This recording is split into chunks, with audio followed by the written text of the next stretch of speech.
opened fire, a development many have feared for decades. In the last 48 hours, we've witnessed a dramatic and significant military operation by Israel, codenamed Operation Rising Lion, followed by a swift and powerful retaliation from Tehran.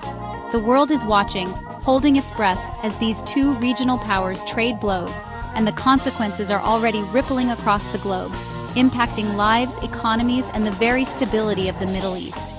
What I want to do tonight is cut through the noise, the propaganda, and the sheer volume of information coming in. My goal here is to give you a clear, factual, and concise breakdown of exactly what we know as of this moment. We'll walk through the initial Israeli strikes, the Iranian response, the immediate fallout for people living in the region, and the frantic diplomatic efforts underway to pull everyone back from the edge. It's a complex and rapidly changing story, but understanding the key events is crucial to grasping what might come next. We'll look at the military specifics, the political messaging, and the very human cost of this escalation.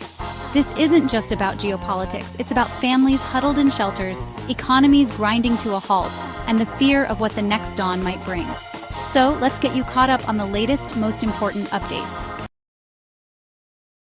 This is the situation as it stands today, a story of two nations locked in a dangerous and unpredictable conflict. The escalation began under the cover of darkness on June 13th. It was a meticulously planned and large-scale operation that Israel has named Operation Rising Lion. This was not a small, targeted assassination or a limited strike. This was a significant statement. Reports confirmed by multiple international intelligence agencies indicate that squadrons of Israeli Air Force F-35 and F-15 fighter jets embarked on a perilous, long-range mission, flying hundreds of miles across hostile or semi-hostile airspace to reach their targets deep inside Iranian territory. The level of coordination and technological sophistication required for such a mission is, frankly, astounding, and speaks to years of preparation. The targets chosen were not random. They were strategic, aimed at crippling key components of Iran's military and nuclear infrastructure. We have confirmed reports of strikes on the Isfahan nuclear facility, a major drone manufacturing plant near Tabriz, and several Islamic Revolutionary Guard Corps command and control centers. The goal appeared to be twofold: to deliver a devastating blow to Iran's offensive capabilities, and to send an unmistakable message that Israel's reach is long and its intelligence is precise. This was about degrading Iran's ability to wage war and simultaneously demonstrating a credible threat of even greater destruction. But the airstrikes were only one part of this complex operation. Simultaneously, we're learning about a covert element that was just as critical. Sources on the ground and intelligence chatter suggest that Mossad, Israel's foreign intelligence agency, activated sleeper cells and utilized advanced stealth drone technology launched from within Iran or neighboring countries.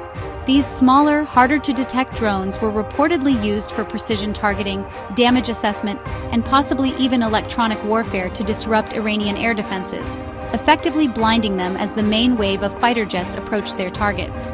This combined arms approach, pairing overwhelming air power with clandestine, on-the-ground intelligence and drone operations, is a hallmark of modern Israeli military doctrine.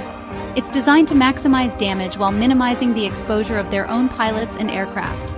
The sheer audacity of Operation Rising Lion has reset the rules of engagement in the region. It was a direct, state-on-state attack on sovereign Iranian soil, crossing a red line that for years had only been tested through proxies and covert actions. The question on everyone's mind was not if Iran would respond, but how and when. Tehran's response was not long in coming. Within hours, as the sun rose over a smoldering Iran, the IRGC unleashed what can only be described as a massive and coordinated missile barrage. This wasn't a symbolic gesture. It was a furious and powerful retaliation. Hundreds of ballistic and cruise missiles were launched, not just from Iranian soil, but also reportedly from proxy locations in Iraq, Syria, and Yemen, creating a multi-front assault designed to overwhelm Israel's formidable air defense systems. The targets were widespread across Israel, from military bases in the Negev desert to critical infrastructure near Tel Aviv and Haifa. The skies over Israel became a terrifying spectacle.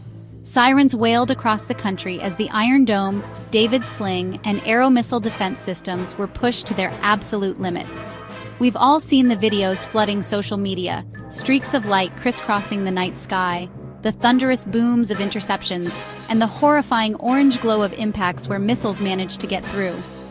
While Israeli officials claim a very high interception rate, it's clear that the sheer volume of the attack ensured that some missiles did hit their targets, causing significant damage and, tragically, casualties on the ground.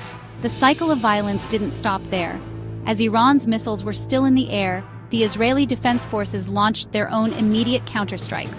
This wasn't a new planned operation, but a rapid, retaliatory response targeting the launch sites and command centers responsible for the attack. Israeli jets were scrambled once again, this time hitting targets in western Iran, and also, significantly, striking IRGC-affiliated positions in Syria and Iraq that were implicated in the missile launches. This created a chaotic and rapidly expanding battlefield, blurring the lines between the primary conflict and the proxy wars that surround it. The human toll is mounting on both sides. In Israel, civilians spent the night in bomb shelters, and we are getting reports of dozens wounded and several killed from direct hits on residential areas. In Iran, the initial Israeli strikes and the subsequent counterstrikes have resulted in what Iranian state media calls significant casualties, including military personnel and civilians living near the targeted bases. This is the grim reality of escalation. It's a devastating feedback loop of attack and counterattack, with ordinary people caught in the crossfire, their lives upended by decisions made hundreds of miles away. The immediate consequences of this direct military exchange have been swift and severe, extending far beyond the battlefield. A wave of fear and uncertainty has swept across the entire Middle East. In response to the escalating violence, numerous countries have begun emergency evacuations of their diplomatic staff and citizens from Israel, Iran, Lebanon, and Jordan. Embassies are shuttered, and international organizations are pulling out non-essential personnel. We're seeing images of chaotic scenes at airports in Amman and Beirut as foreign nationals and dual citizens scramble for the few available flights out of the region. This conflict is also being waged in the digital realm. A massive escalation in cyber warfare is underway. Pro-Iranian hacking groups have launched distributed denial of service or DDoS attacks against Israeli government websites, banks, and critical infrastructure like the power grid and water systems. In parallel, pro-Israeli cyber units are retaliating, targeting Iranian state media, oil and gas facilities, and communication networks. This digital front is creating widespread disruption and panic, a hidden war that affects millions by crippling the essential services they rely on every single day. The economic impact has been immediate and global. The price of Brent crude oil surged over 10% in a matter of hours on fears that the conflict could disrupt shipping through the Strait of Hormuz, a critical artery for global energy supplies. Stock markets from Tokyo to New York have tumbled as investors flee to safe haven assets. The fear of a wider conflict that could draw in other nations and severely damage the global economy is palpable in the financial world. This isn't just a regional crisis, it's a global economic shockwave in the making. In the skies, there is chaos and paralysis. Major international airlines, including Lufthansa, Emirates, and British Airways, have suspended all flights to Tel Aviv and Tehran. They are also rerouting flights that would normally cross Iranian or Israeli airspace, leading to longer flight times and significant logistical headaches. The airspace over the eastern Mediterranean, Jordan, Iraq, and Iran is now a virtual no-fly zone for commercial traffic. This aerial lockdown has effectively isolated the core conflict zone, severing vital transportation links and further heightening the sense of a region on the verge of a complete shutdown. In the midst of the explosions and chaos, a war of words is being fought with equal intensity. The political messaging from both Tehran and Jerusalem is sharp, defiant, and aimed as much at domestic audiences as it is at the international community. Iran's supreme leader, Ali Khamenei, appeared on state television, vowing that the era of hit and run is over, and that any Israeli aggression will be met with a crushing and regret-inducing response. This rhetoric is designed to project strength and resolve to the Iranian people and to their allies across the region, framing the missile barrages as a legitimate and necessary defense of national sovereignty. On the other side, the Israeli Prime Minister, speaking from the Kiryat military headquarters in Tel Aviv, has been equally resolute.